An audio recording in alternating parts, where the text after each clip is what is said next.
Tell Me a Story, brought to you by COVID Recovery Iowa. Toot and Puddle, You Are My Sunshine, by Holly Hobby. Toot and Puddle, you are my sunshine. To my mother and father. It was morning in Woodcock Pocket. The sun was shining, birds were singing, blossoms were bursting. And Toot was moping. When Puddle asked, "What's the matter?" Toot said, "Oh, nothing." "I've never seen Toot mope," said Tulip. "He's always so happy." "Everybody mopes sometimes," said Puddle, "even Toot."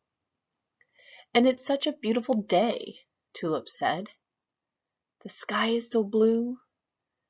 "That doesn't matter when you're feeling blue too," said Puddle. Next morning, when Toot came into the kitchen, he asked Puddle, "How do I look?" "How do you look?" Puddle said. "You look the same as ever." "My ears are too big," Toot said. "Of course they aren't," Puddle said. "Your ears are perfect." "Do you think my eyes are too small?" Toot asked. Puddle looked at his friend's eyes. "I don't think so," he said. "I feel too pink," Toot said. "You can't be too pink." "You're just saying that," said Toot, and he moped out of the room.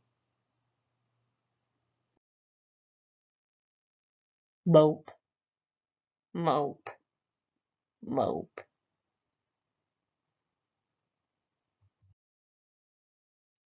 That evening, Puddle made 5-berry cobbler with heaps of whipped cream. "I know 5-berry cobbler is your favorite," he said to his friend. "It's delicious," Toot told him. "Thank you." Toot's smile popped out for the first time in 2 days. "It worked," Tulip sang the next morning. "Hooray for 5-berry cobbler!" "I think you're right," cheered Puddle. He was very relieved. But when Toot came poking around the yard, he didn't look any happier than he had before. "Is Toot still blue?" Tulip asked. "Maybe he's bored," Puddle declared.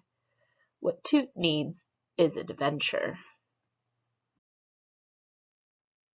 "That was tons of adventure," Tulip said. "We never would have dared the rapids without you," Puddle told Toot.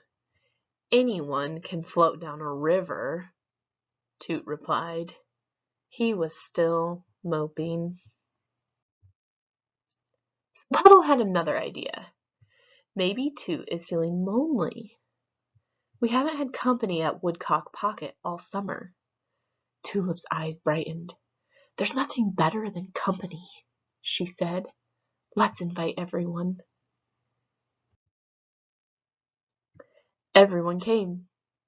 Jenny, Otto, Phil. Soon Puddle had everyone singing, "You are my sunshine." "Let's play hide and seek," Otto suggested. "Come on, Toot," Puddle called. "You're it." But Toot said, "I'm not in the mood to be it right now." "I think everyone had a wonderful time," Puddle said. "Everyone but Toot," said Tulip. "I sure miss the old Toot," Puddle said. "Me too," said Tulip. Sunday morning wasn't sunny. "I think something is coming," Puddle said anxiously. "I'm afraid you're right," said Tulip. Late that afternoon, lightning crackled, thunder rumbled, and wind lashed Woodcock Pocket with rain. It was the biggest and scariest storm Puddle could remember, and it went on all night. Toot was the only one who didn't seem afraid. In the morning, Pocket Pond was flooded, and there were leaves and branches all over the place. But the air felt different, more fresh and exciting, and the world seemed crisp and new. And when Toot came marching across the yard, he was the old Toot. His walk was bouncy, his head was up, and his whole pink face was smiling. "I'm glad you're not moping any more," Puddle said. "Was I moping?" Toot asked. "Just a little," Puddle told him. "Sometimes you need a big, whopping thunderstorm to clear the air." "Yes," said Tulip. "Thunderstorms are absolutely necessary." "Friends, too," thought Toot.